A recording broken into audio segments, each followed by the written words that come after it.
And welcome to all to the smart elite. हम हमारे chemistry का सेकेंड चैप्टर पढ़ रहे थे। ये सेकेंड चैप्टर का सेकेंड पार्ट है। फर्स्ट वीडियो में हमने थोड़ा सा इंट्रोडक्शन पढ़ा था और मिक्सचर क्या होते हैं, उनके टाइप कौन से होते हैं। हमने होमोजीनियस हेट्रोजीनियस मिक्सचर को डिटेल में पढ़ा था, उनके बीच के डिफरेंसेस भी हमने देख लिए थे। अब हम पढ़ने वाले हैं हमारा नेक्स्ट टॉपिक, जो कि है सॉल्यूशन। टॉपिक स्टार्ट करने से पहले अगर आपने इसका फर्स्ट पार्ट नहीं देखा हो तो आप ऊपर आई बटन पर क्लिक करके देख सकते हैं, और आपने अगर फर्स्ट चैप्टर भी नहीं देखा हो तो वो भी आपको ऊपर आई बटन में मिल जाएगा। तो आइए हम टॉपिक को स्टार्ट करते हैं। हमारा टॉपिक है सॉल्यूशन। अब सॉल्यूशन होता क्या है? A solution is a homogeneous mixture of two or more substances. ये होमोजीनियस मिक्सचर है जिसमें दो या दो से कितने भी ज़्यादा हम सब्सटेंसेस क्या कर सकते हैं, मिक्स कर सकते हैं। ठीक है, तो अब आपको सॉल्यूशन का मीनिंग तो समझ में आ गया। होमोजीनियस मिक्सचर है, दो या दो से ज़्यादा इसमें मिक्स हो जाएंगे। It is a homogeneous mixture of two or more non reacting substances. ठीक है, इसके जो सब्सटेंस होते हैं वो आपस में रिएक्ट नहीं करते हैं। ठीक है, जनरली कैसे होते हैं, नॉन रिएक्टिंग ही होते हैं। और सॉल्यूशन को हम ट्रू सॉल्यूशन भी बोलते हैं, क्योंकि आगे हमने बहुत सारे सॉल्यूशन पढ़ना है, तो ये सॉल्यूशन हमारा क्या होगा, ट्रू सॉल्यूशन होगा। ठीक है, इसके the size of the solution particle is very small, that is 10⁻⁻⁹ metre. ठीक है, ऑब्वियसली हमें पता है कि होमोजीनियस मिक्सचर की जो साइज़ होती है वो लेस देन 10⁻⁻⁹ मीटर होती है। तो ये भी एक होमोजीनियस मिक्सचर है, तो इसके भी पार्टिकल की साइज़ क्या होगी, स्मॉल ही होगी। For example lemonade, soda water ETC। Lemonade आपको पता ही होगा क्या होता है। लेमोनेड आपने पिया ही होगा, जिसे हम नॉर्मल लैंग्वेज में नींबू पानी बोलते हैं। ठीक है, उसमें क्या होता है, शुगर भी होती है, सॉल्ट भी होता है, लेमन का एक्सट्रैक्ट भी होता है, वाटर भी होता है, सब एक जैसे मिल जाते हैं। बिल्कुल कैसा मिक्सचर बनाते हैं, एक होमोजीनियस मिक्सचर को क्या करते हैं, फॉर्म करते हैं। सोडा वाटर में क्या रहता है, कार्बन डाइऑक्साइड गैस रहती है जनरली, और वाटर रहता है। तो उसमें आप बता सकते हो ये कार्बन डाइऑक्साइड गैस है, ये वाटर है। नहीं, हम अलग अलग आइडेंटिफाई नहीं कर सकते। ऐसे लेमोनेड में भी हम शुगर, वाटर, सॉल्ट सबको अलग अलग आइडेंटिफाई नहीं कर सकते हैं। तो वो कैसे मिक्सचर हो गए, होमोजीनियस मिक्सचर।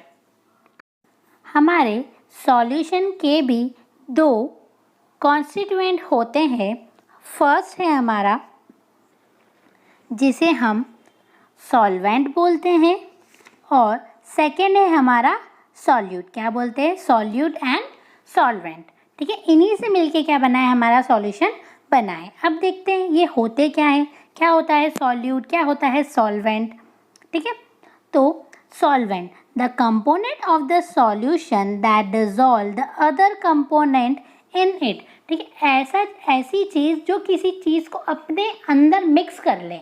मतलब जैसे वाटर है, वाटर के अंदर हम सॉल्ट को ऐड कर सकते हैं, शुगर को ऐड कर सकते हैं। ठीक है, तो उसके अंदर इजीली मिक्स हो जाएगी वो। तो ऐसे सब्सटेंस को हम क्या बोलते हैं, या ऐसे कॉन्स्टिट्यूएंट को हम क्या बोलते हैं, सॉल्वेंट बोलते हैं। ये जनरली लार्ज अमाउंट में होगा। ठीक है, जैसे वाटर लार्ज अमाउंट में है, और आपका जो शुगर है, सॉल्ट है, वो क्या है, स्मॉल अमाउंट में है। इसलिए हम वाटर को क्या बोलते हैं, यूनिवर्सल सॉल्वेंट बोलते हैं। यूनिवर्सल सॉल्वेंट हम क्यों बोलते हैं, क्योंकि हर चीज़ इसमें आसानी से मिक्सअप हो जाती है, इसलिए हम इसे यूनिवर्सल सॉल्वेंट बोलते हैं। ठीक है, नेक्स्ट हम देखते हैं सॉल्यूट क्या होता है। The component of a solution that can be dissolve in the solvent. ऐसा कंपोनेंट जो सॉल्वेंट में जाके डिसॉल्व हो जाए। मतलब वाटर हमारा सॉल्वेंट है, और सॉल्ट या शुगर हमारा क्या है, सॉल्यूट है। ठीक है, अब इसको याद रखना है कि सॉल्यूट है कौन सा है, सॉल्वेंट कौन सा है, थोड़ा सा कन्फ्यूजन होता है। तो सॉल्वेंट में वी आता है, वी व से होता है, वी से डब्ल्यू को क्या कर दीजिए, रिलेट कर दीजिए। ठीक है, वी फॉर वाटर, सॉल्वेंट कैसा होगा, वाटर होगा। मतलब सॉल्वेंट क्या होगा, हमेशा लार्ज क्वांटिटी में होगा, सॉल्यूट हमेशा स्मॉल क्वांटिटी में होगा। ऐसे आप कंपेयर करके अगर लर्न करोगे या मेमोराइज करोगे तो आप कभी भी कंफ्यूज नहीं होगे कि सॉल्वेंट क्या था, सॉल्यूट का क्या था। ठीक है, आई होप आपको सॉल्यूट और सॉल्वेंट में समझ में आ गया होगा। सॉल्वेंट जिसमें कुछ चीज़ हम ऐड कर सकते हैं जैसे कि वाटर, और सॉल्यूट जो चीज़ ऐड की गई है, ठीक है, जैसे सॉल्ट एंड वो शुगर, वो क्या हो गया हमारा सॉल्यूट, और इन दोनों से मिलके हमारा क्या बनता है, सॉल्यूशन बनता है। ठीक है, सॉल्यूट प्लस सॉल्वेंट दोनों को डाल दो तो क्या बन जाएगा, सॉल्यूशन। फॉर एग्जाम्पल इसके और हम डिटेल में एग्जाम्पल पढ़ ले ताकि आपको और समझ में आ जाए। ठीक है, अगर हम सॉल्यूशन लेते हैं शुगर इन वाटर, ठीक है, वाटर के अंदर शुगर डाल रहे हैं तो ये किसका मिक्सचर है, सॉलिड इन लिक्विड, लिक्विड के अंदर हम क्या डाल रहे हैं, सॉलिड डाल रहे हैं, जिसमें शुगर क्या है हमारा सॉल्यूट और वाटर क्या है हमारा सॉल्वेंट। ठीक है, सेकेंड देखते हैं iodine and alcohol as a tincture. इसको आयोडीन और अल्कोहल के मिक्सचर को क्या बोलते हैं, हम टिंचर बोलते हैं। ठीक है, जिसमें अल्कोहल एज अ लिक्विड है और वो सॉल्वेंट है। आयोडीन हमने सॉलिड पाउडर के फॉर्म में लिया है, वो कैसा है, सॉल्यूट है। एरिएटेड ड्रिंक्स, ठीक है, जैसे हम सोडा वाटर पीते हैं, ठीक है, वो एरिएटेड ड्रिंक्स होती हैं। इसमें क्या होता है, लिक्विड में गैस मिक्स होती है। गैस कौन सी, कार्बन डाइऑक्साइड, जो कि सॉल्यूट रहेगी, और ज़्यादा पानी रहता है, मतलब वाटर लिक्विड स्टेट में रहेगा जो कि सॉल्वेंट होगा। ठीक है, आपको समझ में आ रहा है। Air is a mixture of gas in gas, ठीक है, एयर कैसा है, गैस, हमने पढ़ा ही है, air is a mixture of gases. ठीक है, तो गैस के अंदर जब गैस मिक्स हो जाती है, नाइट्रोजन के अंदर हाइड्रोजन मिक्स हो जाती है, एक ऑक्सीजन मिक्स हो जाती है, तो वो क्या बनाती है, हमारी पूरी एयर को फॉर्म करती है। कुछ कंपोजिशन है जो ऑलरेडी आपने प्रीवियस क्लासेस में पढ़े होंगे कि 78% नाइट्रोजन होता है, ऑक्सीजन 21% होता है, और बाकी सब स्मॉल अमाउंट में होती है गैसेस। ओके, आई होप आपको सॉल्यूट और सॉल्वेंट टॉपिक अच्छे से समझ में आ गया होगा। ठीक है, अब आप समझ गए होंगे सॉल्यूट क्या होता है, सॉल्वेंट क्या होता है। Can we mix solid into solid, ये तो हमने देख लिया है, लिक्विड में गैस मिल रही है, गैस में गैस मिल रही है, बट क्या सॉलिड को सॉलिड में मिक्स कर सकते हैं हम, क्या हम उससे होमोजीनियस मिक्सचर बना सकते हैं। हमने शुगर में सॉल्ट मिला दिया, होमोजीनियस मिक्सचर बनेगा, नहीं बनेगा। बट कुछ ऐसे सॉलिड्स हैं जिनको मिक्स करने पे हम होमोजीनियस मिक्सचर बनाते हैं। जब सॉलिड को हम सॉलिड में मिक्स करके होमोजीनियस मिक्सचर बनाते हैं तो उसे हम क्या बोलते हैं, एलॉय बोलते हैं। ठीक है, कौन से, उसमें हम लेते हैं टू मेटल्स, या दो मेटल को मिक्स करें या एक मेटल और एक नॉन मेटल को मिक्स करें तो वो क्या बनाते हैं, हमारे एलॉयज़ को फॉर्म करते हैं। ठीक है, जिन्हें हम फिजिकल मेथड की हेल्प से अलग अलग नहीं कर सकते। जैसे स्टील है जिसमें आयरन के साथ बहुत सारी चीज़ें मिक्स की जाती है, ठीक है, तो वो भी क्या है, एक तरीका एलॉय है। ठीक है, और हम एग्जांपल देखते हैं इसके, और क्या हो सकते हैं एलॉय के। आपने सुना होगा आपके घर में तांबे के, पीतल के बर्तन हैं, ठीक है, तांबा तो हमारा कॉपर हो गया, वो तो प्योर ही है, बट जो पीतल होता है वो क्या रहता है, मिक्सचर होता है। ठीक है, पीतल को हम क्या बोलते हैं, हम बोलते हैं उसे ब्रास या ब्रॉन्ज। ठीक है, आपने ब्रॉन्ज मेडल सुना ही होगा, सुना है ब्रॉन्ज मेडल क्या होता है, जैसे आप किसी कंपटीशन में सुना होगा बहुत। ठीक है, brass contain 30% of zinc and 70% of copper, और जो हमारा ब्रॉन्ज है उसमें हमारा 90% कॉपर होता है और 10% क्या होता है, जिंक होता है। दोनों ही पीतल है, बट इसमें क्या हो रहा है, जो हमारे कॉपर की और जिंक की क्वांटिटी है वो कम ज़्यादा हो रही है। तो आपने सुना होगा ये प्योर है, ये थोड़ा सा कमज़ोर है, तो इसलिए उसमें बस क्वांटिटी का डिफरेंस है, बाकी दोनों ही हमारे पीतल ही होते हैं। ठीक है, एलॉय समझ में आ गया। It is a mixture of two metals or one metal or non metal. ठीक है, एलॉय होमोजीनियस मिक्सचर होता है दो सॉलिड्स का। ठीक है, बेसिक डेफिनेशन आप ये लर्न कर सकते हो। Now next we will study about properties of solution. Solution की प्रॉपर्टीज़ कौन कौन सी होती है। ठीक है, आपको डायरेक्ट क्वेश्चन भी आ सकता है इस पे बेस्ड। सबसे पहले सॉल्यूशन एक होमोजीनियस मिक्सचर है, वो तो हमने स्टार्टिंग से ही पढ़ा हुआ है। The particle of solution are very small that they are smaller than 10⁻⁹ metre or 1 nanometre in diameter. ठीक है, इसकी पार्टिकल की हमने साइज बता दी। होमोजीनियस मिक्सचर की भी यही होती है और हमारे सॉल्यूशन की भी यही होती है। The particle of solution can not be seen with the naked eyes और ऑर्डिनरी माइक्रोस्कोप। ठीक है, माइक्रोस्कोप की हेल्प से भी हम नहीं देख सकते, ऑर्डिनरी माइक्रोस्कोप, ठीक है, जो नॉर्मल होते हैं, क्योंकि इनकी साइज़ बहुत ज़्यादा छोटी है, तो नेकेड आई से तो हम देख ही नहीं सकते हैं। All the components in a solution are present in the same phase, ठीक है, सेम फेज मतलब यूनिफॉर्म मिक्सचर फॉर्म करते हैं हमेशा, ठीक है, एक जैसे एक दूसरे में बिल्कुल मिक्सअप हो जाते हैं, हम अलग अलग पता नहीं लगा सकते ये किस चीज़ का पार्टिकल है।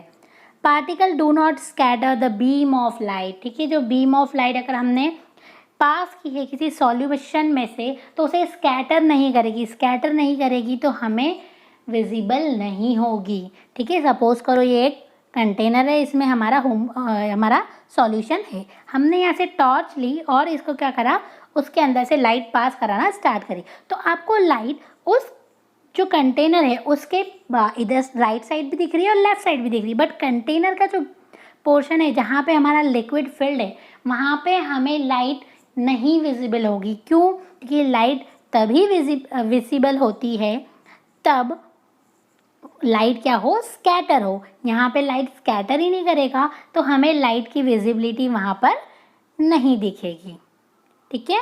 आपको समझ में आया ये वाला point? Scatter the beam of light, ठीक है, बीम ऑफ लाइट को स्कैटर नहीं करता है। The solid particle do not settle down, ठीक है, सेटल नहीं होंगे। अगर आपने रख दिया नमक, एक बार सॉल्ट को वाटर में मिक्स कर दिया और उस ग्लास को अनडिस्टर्ब रख दिया तो क्या सॉल्ट नीचे जाके सेटल हो जाएगा?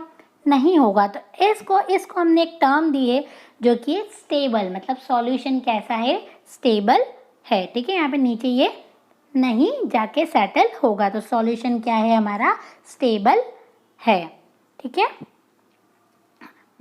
नेक्स्ट है हमारा a solution in which water act as a solvent is regarded as aqueous solution, ठीक है, अगर जिसमें सॉल्वेंट के रूप में हमने वाटर को यूज़ किया है ऐसे सॉल्यूशंस को हम एक्वस सॉल्यूशन बोलेंगे, ठीक है। स्पेशली जिसमें water as a solvent use हुआ है उसे ही हम एक्वस सॉल्यूशन बोलते हैं।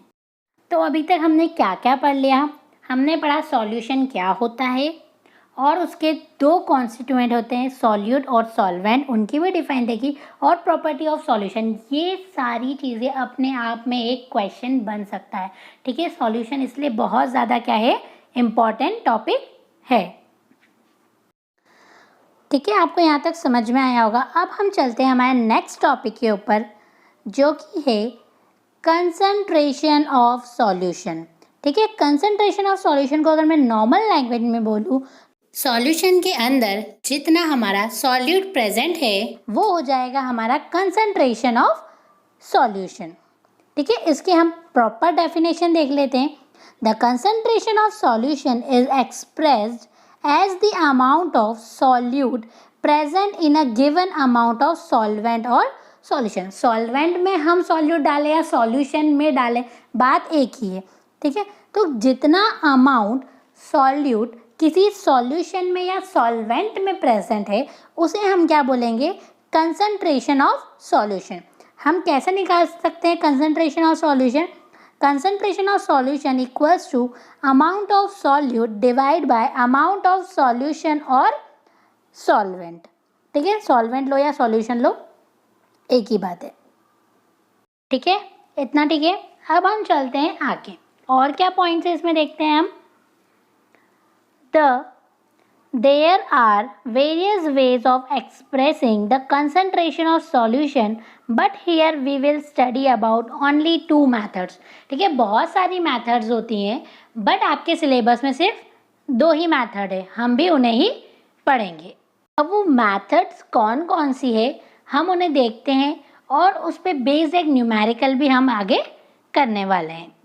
It is normally expressed as mass by mass percentage और mass by volume percentage, ठीक है। हमारे सिलेबस में सिर्फ दो ही है, mass by mass और mass by volume, ठीक है। अब इनका फॉर्मूला क्या होता है, इनको कैसे हम कैलकुलेट करते हैं वो हम देख लेते हैं। मास बाय मास परसेंटेज अगर हमें निकालना है तो इक्वल्स किसके होगा, मास of solute divide by mass of solution, mass of solution multiply with 100, कि इस फॉर्मूले की हेल्प से हम क्या कर सकते हैं, मास बाय मास परसेंटेज किसी भी सॉल्यूशन का हम निकाल सकते हैं। सेकंड है हमारा मास बाय वॉल्यूम परसेंटेज। ठीक है, फॉर्मूले में कोई चेंज नहीं है, नीचे जो हमारा मास ऑफ सॉल्यूशन है उसकी जगह क्या आ जाएगा, हमारा वॉल्यूम ऑफ सॉल्यूशन आ जाएगा। ठीक है, उसके अलावा कोई चेंजेस नहीं है फॉर्मूले में। देखो, mass by volume percentage equal to mass of solute divide by mass of volume of solution multiply by 100। ठीक है, तो अब हम इस पे बेस्ड एक छोटा सा न्यूमेरिकल कर लेते हैं। जनरली 1 मार्क में इस पे न्यूमेरिकल आ जाता है, तो हम उस न्यूमेरिकल को देख लेते हैं कि हम कैसे उसे सॉल्व करेंगे। तो हम चलते हैं हमारे क्वेश्चन की तरफ। क्वेश्चन क्या है, a solution contain 40 gram of common salt in 320 gram of water, calculate the concentration of term mass by mass solution. ठीक है, आपको मास बाय मास नहीं भी लिखा हो, सिर्फ कंसंट्रेशन फाइंड आउट करना है, तो आप देख सकते हो गिवन क्या है। अगर वॉल्यूम गिवन है तो आपको मास बाय वॉल्यूम लगाना है, और अगर आपको दोनों ही मास गिवन है तो आपको मास by mass he formula use करना है। बहुत बार ये टर्म लिखी हुई नहीं रहेगी कि मास बाय मास परसेंटेज आप कैलकुलेट कीजिए। ठीक है, तो अब हमें क्या क्या चाहिए, मास ऑफ सॉल्यूट, क्योंकि वॉल्यूम तो यहाँ है ही नहीं तो हमें मास बाय वॉल्यूम लगाने की कोई ज़रूरत ही नहीं पड़ेगी। ठीक है, अब हमें क्या क्या गिवन है वो पहले हम लिख लेते हैं। मास ऑफ सॉल्यूट, सॉल्यूट क्या है यहाँ पर, सॉल्ट, जो कि कितना है हमारा 40 ग्राम्स। फिर नेक्स्ट हम देखते हैं सॉल्वेंट क्या है हमारा, वाटर। ठीक है, तो मास ऑफ सॉल्वेंट जो कि क्या है हमारा वाटर, कितना दे रखा है हमें, 320 ग्राम। अब हमें पता है कि हमें फॉर्मूले में क्या चाहिए रहता है, मास ऑफ सॉल्यूशन चाहिए रहता है। तो हम मास ऑफ सॉल्यूशन कैसे निकालेंगे, सॉल्यूट प्लस सॉल्वेंट कर दें, तो हम लिख देते हैं we know that mass of solution equals mass of solute plus mass of solvent. Values put कर दो, सॉल्यूट की कितनी है 40 और सॉल्वेंट कितना है हमारा 320। 40 प्लस 320 कितना होता है हमारा 360 ग्राम। ठीक है, एडिशन करना है, सिंपल एडिशन है। फिर अब हमें मास ऑफ सॉल्यूशन भी मिल गया, मास ऑफ सॉल्यूट भी मिल गया। बस हमें क्या करना है, फॉर्मूले में पुट करो और आंसर निकालो। तो फॉर्मूला क्या था हमारा, मास बाय मास परसेंटेज का, mass by mass percentage equals to mass of solute divide by mass of solution multiply with 100। ठीक है, मास ऑफ सॉल्यूट की वैल्यू पुट कर देते हैं, कितनी है हमारी सॉल्यूट की वैल्यू 40। ठीक है, तो यहाँ पे पुट कर देते हैं उसकी वैल्यू मास ऑफ सॉल्यूट की। ठीक है, अब न्यूमरेटर में पुट होगी, कितनी है 40, और मास ऑफ सॉल्यूशन की कितना निकाला हमने 360। 40 डिवाइड बाय 360 मल्टीप्लाई विथ 100। ठीक है, हम पहले 0 से 0 कैंसिल कर देते हैं, 4 1 ज़ा और 4 9 ज़ा 36। हमारे पास कितना बचा, मैं ऊपर लिख देती हूँ यहाँ पर 100 डिवाइड बाय 9। बस 100 को 9 से डिवाइड करना है, 9 1 ज़ा 9, कैरी ओवर 1, 9 1 ज़ा 9, 0.11 ऐसा चलता रहेगा। आप नॉर्मल डिवाइड करके देख सकते हैं, बहुत ईजी। तो हमारा आंसर आ गया 11.11%। ठीक है, ये प्रॉपर है, 40 बाय 360 मल्टीप्लाई बाय 100, कैंसिल करके हमारा आंसर कितना आ गया 11.11%। ठीक है, सिंपल सा क्वेश्चन था एक, आपको सब चीज़ें गिवन थी, बस फॉर्मूले में इसे क्या करना था, पुट करना था। ठीक है, अभी तक हमने क्या पढ़ा, ट्रू सॉल्यूशन के बारे में। ठीक है, अब हमें 2 टाइप के सॉल्यूशन और पढ़ने हैं, जो कि हमारे सस्पेंशन सॉल्यूशन और कोलाइडल सॉल्यूशन। ठीक है, टोटल हमारे 3 टाइप के सॉल्यूशन है, ट्रू सॉल्यूशन, सस्पेंशन सॉल्यूशन और कोलाइडल सॉल्यूशन। तो जो बाकी 2 बचे हैं हम वो नेक्स्ट वीडियो में, यानी कि इस चैप्टर के 3rd पार्ट में हम क्या करेंगे, उसे कवर करेंगे। अगर आपको वीडियो अच्छी लगी हो, टॉपिक समझ में आया हो, तो प्लीज़ इस वीडियो को लाइक करें। आपको कोई भी डाउट हो इस चैप्टर से रिलेटेड, आप नीचे कमेंट बॉक्स में कमेंट करें, और इसका नेक्स्ट पार्ट देखने के लिए चैनल को सब्सक्राइब कर लें, साथ ही में बेल आइकन को भी प्रेस कर लें ताकि आपको आगे आने वाली वीडियोस की नोटिफिकेशन मिल सके। Thank you so much for watching.